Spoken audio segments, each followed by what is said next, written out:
ಕಾಂಗ್ರೆಸ್ನಲ್ಲೂ ಕೂಡ ಹಲವು ಕ್ಷೇತ್ರಗಳಲ್ಲಿ ಬಂಡಾಯದ ಭಯ.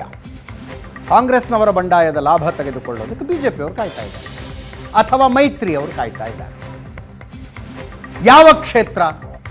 ಸಹಜವಾಗಿ ಮೊಟ್ಟ ಮೊದಲಿಗೆ ನೆನಪಾಗದೆ ಕೋಲಾರದ ಕಾಂಗ್ರೆಸ್ ಟಿಕೆಟ್ ವಿಷಯದಲ್ಲಿ ಎಂತೆಂಥ ಹೈಡ್ರಾಮಾ ಆಯಿತು ಅನ್ನೋದನ್ನು ನಾವೀಗಾಗಲೇ ನೋಡಿ.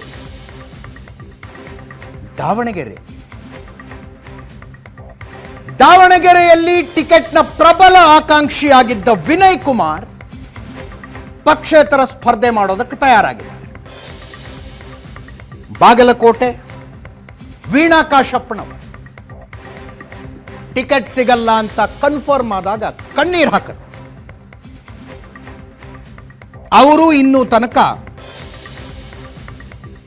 ಅಧಿಕೃತ ಅಭ್ಯರ್ಥಿ ಸಂಯುಕ್ತ ಪಾಟೀಲ್ ಪರವಾಗಿ ಪ್ರಚಾರಕ್ಕೆ ಒಪ್ಕೊಂಡಿಲ್ಲ.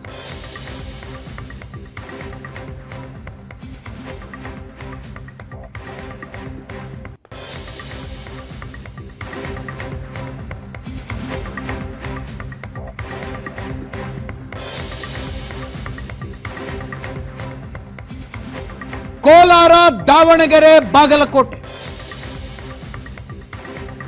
ಇಲ್ಲಿನ ಅಸಮಾಧಾನ ಕಾಂಗ್ರೆಸ್ಸಿಗೆ ಆತಂಕ.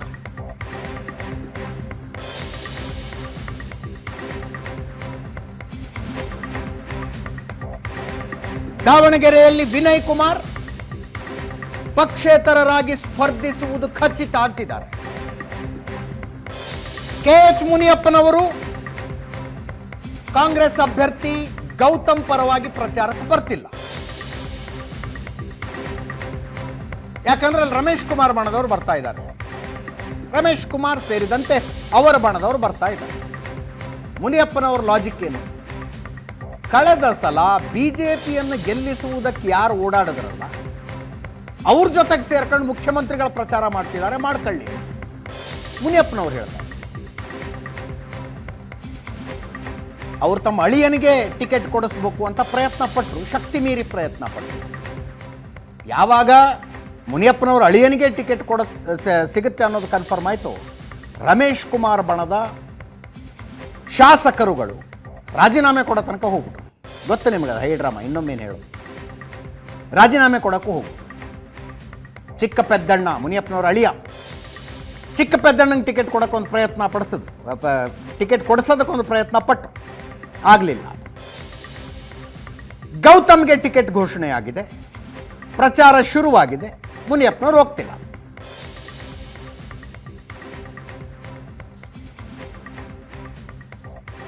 ಇನ್ನು ಸಂಯುಕ್ತ ಪಾಟೀಲ್ ಬಾಗಲಕೋಟೆಯ ಕಾಂಗ್ರೆಸ್ ಅಭ್ಯರ್ಥಿ ವೀಣಾ ಕಾಶಪ್ಪನವರ ಪ್ರಬಲ ಆಕಾಂಕ್ಷಿಯಾಗಿದ್ದಾರೆ. ಅವ್ರು ಹೇಳ್ತಾರೆ, ಸೋಲೋದು ಖಚಿತ ಅನ್ನುವ ಚುನಾವಣೆಯಲ್ಲಿ ನನಗೆ ಟಿಕೆಟ್ ಕೊಟ್ಟು ನಿಲ್ಲಿಸಿದ್ರಿ ನೀವು, ಈ ಸಲ ಇಲ್ಲಿ ಕಾಂಗ್ರೆಸ್ ಗೆಲ್ಲೋದು ಖಚಿತ, ನನಗೆ ಯಾಕೆ ಕೈ ಕೊಡ್ತಾ ಇದ್ದೀರಿ? ಸಚಿವ ಶಿವಾನಂದ ಪಾಟೀಲ್ ಮಗಳು ಸಂಯುಕ್ತ ಪಾಟೀಲ್ಗೆ ಇಲ್ಲಿ ಟಿಕೆಟ್ ಕೊಡಲಾಗಿದೆ.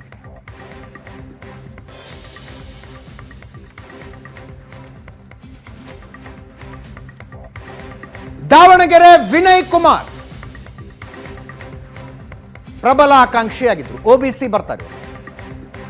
ಅಳದು ತೂಗಿ ಅಲ್ಲಿ ಕಾಂಗ್ರೆಸ್ ಪ್ರಭಾ ಮಲ್ಲಿಕಾರ್ಜುನರಿಗೆ ಟಿಕೆಟ್ ಕೊಡುವ ನಿರ್ಧಾರ ಮಾಡಿತು. ಶಾಮನೂರು ಶಿವಶಂಕರಪ್ಪನವರ ಸೊಸೆ ಸಚಿವ ಎಸ್ ಶಿವಶಂಕರ್ ಅವರ ಪತ್ನಿ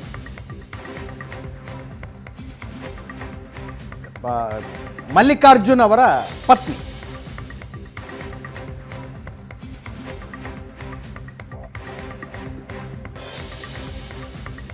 ಅಲ್ಲಿ ಈಗ ವಿನಯ್ ಕುಮಾರ್ ನಾನು ಬಂಡಾಯ ಸ್ಪರ್ಧೆ ಮಾಡ್ತೀನಿ ಅಂತಿದ್ದಾರೆ.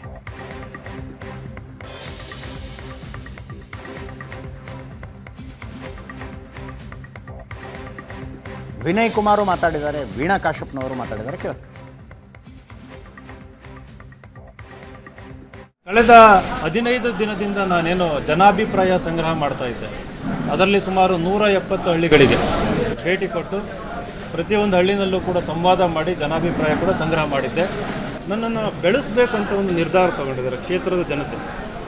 ಆ ನಿರ್ಧಾರ ಅವರು ಸ್ವಯಂ ಪ್ರೇರಿತರಾಗಿ ಸ್ವಯಂ ಇಚ್ಛೆಯಿಂದ ತಗೊಂಡ್ರಂಥದ್ದು. ಯಾವುದೇ ಅವ್ರ ಮೇಲೆ, ಸಾಮಾನ್ಯ ಜನರ ಮೇಲೆ ಯಾವುದೇ ರೀತಿ ಒತ್ತಡ ಇರೋದಿಲ್ಲ. ನಾನು ಒಂದು ರೀತಿಯಲ್ಲಿ ಆರಾಧಿಸುವ, ತುಂಬ ಗೌರವಿಸುವ ನಾಯಕರು ಅಂತಂದರೆ ಸನ್ಮಾನ್ಯ ಶ್ರೀ ಸಿದ್ದರಾಮಯ್ಯ ಸಾಹೇಬರು. ನಿನ್ನೆ ಅವರು ಕೂಡ ಕರೆದ್ರು, ಮಾತಾಡಿದರು. ಅವ್ರು ಹೇಳಿದರು, ನೀನು ನೋಡಪ್ಪ ಈ ಎಲೆಕ್ಷನ್ ಮಾಡೋದು ಕಷ್ಟ ಆಗ್ತದೆ. ನನಗೆ ನನ್ನ ಮೇಲೆ ಒಂದು ವೈಯಕ್ತಿಕ ಕಳಕಳಿ ಇದೆ. ನಾನು ಸೋಲೋದಕ್ಕೂ ರೆಡಿ ಇದ್ದೀನಿ, ಆದರೆ ಗೆಲ್ಲೋದಕ್ಕಂತ ಎಲೆಕ್ಷನ್ ಅಂತ ಬಂದಿರೋದು. ನೀವು ಗೆಲ್ಲಿಸಿದರೆ ಏನಾದರೂ ನಮ್ಮ ಲೀಡರ್ಸ್ ನನ್ನನ್ನು ಮುನಿಸ್ಕೋಬೋದು, ಮುನಿಸ್ಕೊಳ್ದೂ ಇರ್ಬೋದು. ಏನಾದರೂ ಅವರು ಮುನಿಸ್ಕೊಂಡಿದ್ದರೆ ಜನಗಳು ನೀವು ನನಗೆ ಗೆಲ್ಲಿಸಿ ಅದನ್ನು ಗೆಲುವನ್ನು ನಾನು ಅವರಿಗೆ ಗಿಫ್ಟಾಗಿ ಕೊಟ್ಟು ನೋಡಿ ಮತ್ತೆ ವಾಪಸ್ ನೀವು ಮಡಿಲಿಕ್ಕೆ ಬಂದಿದ್ದೀನಿ ಅಂತ ಒಂದು ಹೇಳ್ಕೊಳ್ಳೋದಕ್ಕೆ ಒಂದು ಅವಕಾಶ ಸಿಗ್ತದೆ ಅಂತ ನಮ್ಮ ಜನರಿಗೆ ಮನವರಿಕೆ ಮಾಡಿದ್ದೀನಿ. ನಾನು ನಮ್ಮ ಪಕ್ಷದ ವರಿಷ್ಠರಿಗೆ ಹೇಳೋದಕ್ಕೆ ಬಯಸ್ತೀನಿ, ಇಲ್ಲಿ ನಾನು ಪಕ್ಷೇತರ ನಿಂತು ದಾವಣಗೆರೆ ಕ್ಷೇತ್ರದಲ್ಲಿ ಚುನಾವಣೆ ನಡೆಸಬೇಕಂತ ಜನಗಳ ಒಂದು ಆದೇಶದ ಮೇರೆಗೆ ಅಥವಾ ಅಭಿಲಾಷೆಯ ಮೇರೆಗೆ ನಾನು ಒಂದು ನಿರ್ಧಾರ ತಗೊಂಡಿದ್ದೇನೆ.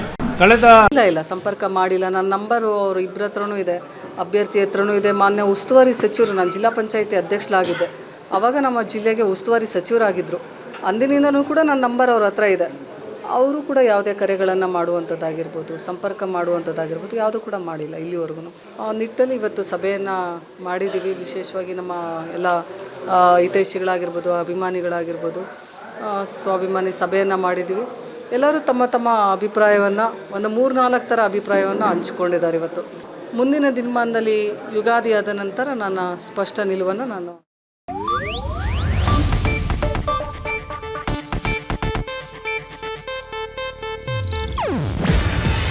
ಇದು ಏಷ್ಯಾನೆಟ್ ನ್ಯೂಸ್ ನೆಟ್ವರ್ಕ್ ಪ್ರಸ್ತುತಿ. ನೀವು ನೋಡ್ತಿದ್ದೀರಾ ಏಷ್ಯಾನೆಟ್ ಸುವರ್ಣ ನ್ಯೂಸ್.